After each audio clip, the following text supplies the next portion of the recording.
ভাবতেও পারিনি স্কুল পড়ুয়া মেয়ের সাথে এই ঘটনাটি ঘটবে। দেখেন সে স্কুল থেকে এসে হতভম্ব। আরে! আমি যেটা কখনো কল্পনাও করিনি সেই জিনিস দেখি আমার চোখের সামনে। আমি তো মনে, মনে আমার খালাতো ভাইকে খুব পছন্দ করতাম। কিন্তু খালাতো ভাই আজকে আমাদের বাড়িতে। আমার তো বিশ্বাসই হচ্ছে না। সে এখন মনে, মনে ফোন দিয়ে আঁটবে। যাই হোক, যেহেতু খালাতো ভাইকে পেয়ে গিয়েছি তাকে তো আমি অনেক কিছু ভাবতাম স্বপ্নের ভিতরে। আজকে যেহেতু বাস্তবে পাবো তাহলে জিনিসটা বাস্তবায়ন করেই ছাড়বো। এবার দেখেন সে খালাতো ভাইকে দেখে তার মন আর মানতাছে না। সে নিজে, নিজে ফিল নিচ্ছে এবং চিন্তা করতেছে যাই, আগে দেখি বাড়িতে কেউ আছে কিনা। সে আস্তে, আস্তে ১ পা ২ পা এগিয়ে যাচ্ছে যেন বাড়িতে কেউ আছে কিনা দেখার জন্য। সে সর্বপ্রথম যাবে পাকঘরে, কারণ ওখানে গিয়ে দেখবে যে কাজের যে মহিলাটা সে আছে কিনা। গিয়ে দেখবে যে না, কাজের যে মহিলা সেও নেই। সে এখন অনেক খুশি। যাক, সেও যেহেতু নাই তার মানে বাড়িটা ফাঁকা। এখন সে কী করবে ১ পা ২ পা করে এগিয়ে আসবে, এসে দেখবে যে এই ঘরটায় কেউ আছে কিনা। এখন এই ঘরে গিয়েও দেখবে এখানে কেউ নেই। যাক, এই তো সুযোগ, এই ঘরেও কেউ নেই। তার মানে আজকে আমি আর খালাতো ভাই ছাড়া ফুল বাড়ি ফাঁকা। বাড়িতে মাকেও দেখতেছি না, বাবাকেও দেখতেছি না। যাক, ওরা না থাকলে আমার জন্য ভালো। বর্তমান এই জন্যে, কারণ খালাতো ভাই আর আমি। খালাতো ভাইয়ের সাথে আমার অনেক কথা আছে, অনেক হিসাব নিকেশ আছে। দেখেন সে কি বলল যে না, খালাতো ভাইয়ের কাছে যাওয়ার আগে আমি ভালো করে দেখি রুমের দরজা খুলে বাহিরে কেউ আছে কিনা। না, সে অনেক খুশি, দরজার বাইরেও কেউ নেই। সে আস্তে করে দরজাটা লাগিয়ে দিচ্ছে যেন খালাতো ভাই না বোঝে। এখন মনে, মনে বলতেছে, খালাতো ভাই তোমারে আজকে পেয়েছি, আজকে আর ছাড়বো না। কারণ এই দিনটার অপেক্ষায় তো ছিলাম। কিন্তু কল্পনাও করতে পারিনি যে তুমি আমাদের বাড়িতে আসবা, তাও বাড়িতে কেউ নেই। যাই হোক, মা আর বাবা যেহেতু নেই সম্ভবত ওনারা গেছে দোকানে। আর এই ফাঁকতে আমি আমার খালাতো ভাইয়ের সাথে সময়টুকু পার করব। এবার দেখেন সে খালাতো ভাইয়ের রুমে ঢুকে সেই দরজাটা লাগিয়ে দিল যেন খালাতো ভাই টের না পায়। দেখেন এবার সে নিজে, নিজে চিন্তা করতেছে যে এই কাজে যাওয়ার আগে আমি ভালো করে রুমটা আরেকবার চেকিং করি কেউ আছে কিনা। দেখেন এবার সে গিয়ে ভালো করে ব্যালকনিতে দেখতেছে এখানে কেউ আছে কিনা। দেখলো যে না, এখানে কেউ নেই। সে কিন্তু অনেক খুশি, যাক কোনো জায়গায় কেউ নেই, তার মানে বাড়ি ফুল ফাঁকা, আমরাই ২ জন। এবার যত কিছু হবে খালাতো ভাই, সব কিছু নেওয়ার জন্য তৈরি থেকো। কারণ আমি সব কিছু আজকে তোমাকে উজাড় করে দেব। এতদিন তোমার অপেক্ষায় ছিলাম।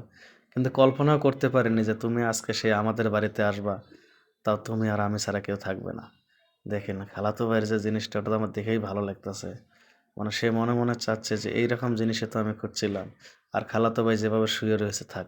তাকে আমি ডিস্টার্ব করব না। তাকে আমি সারপ্রাইজ দেব। সে হবে আজকে আমার মনের রাজা আর আমি হব তার রানী। দেখেন যেই বলা সেই কাজ।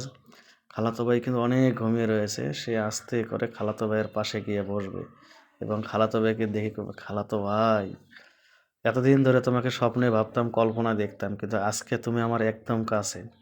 ওরে বাবা! সে তার চোখে আরেকটা জিনিস দেখতে পেল এবং সে মনে, মনে অনেক খুশি। দেখেন সে ভাবতেও পারতেছে না যে আজকে আমি কি পেতে চলেছি, স্বর্ণ না রূপা। দেখেন সে এখন খালাতো ভাইকে ধরবে, এর মধ্যে খালাতো ভাই একটু লাড়া দিয়ে উঠেছে, সে আর ধরতে পারতেছে না। সে আবার অপেক্ষা করতেছে কখন সুযোগ হয়। দেখেন আবার খালাতো ভাই লাড়া দিয়েছে, আবার পারলো না। তো এখনও কিন্তু সে হাল ছাড়ে নাই, সে অপেক্ষা করতেছে, তার কারণ তার কাজটা আজকে বাস্তবায়ন করতেই হবে। তার মনের অনেক দিনের আশা।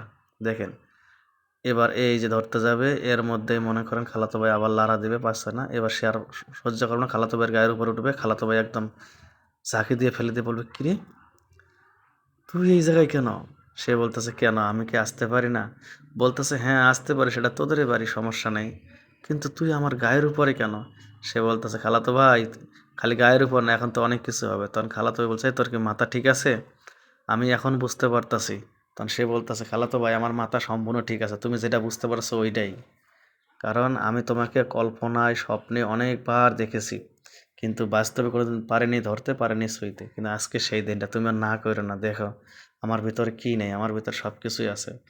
তখন খালাতো ভাই বলছে, "এ দেখ, তুই ভালো করে জানিস আমার তোর খালাতো ভাই। আমি তোদের বাড়িতে কয়েকদিনের জন্য বেড়াইতে আইছি, কথা বুঝতে পারছিস? কিন্তু আমি কল্পনা করতে পারিনি তোর মন মানসিকতা এত নিচ। একটা কথা মনে রাখিস, যদি এই জিনিসটা তোর বাবা মা জানে যে তুই এই ধরনের কাজ করার জন্য আমাকে বাধ্য করেছিস, তাহলে কি তোর মান সম্মান থাকবে না ওদের মান সম্মান থাকবে? আর মান সম্মান তো আমারও যাবে, কারণ আমি তোর খালাতো ভাই ঠিক, কিন্তু আমি তোর অনেক বড়।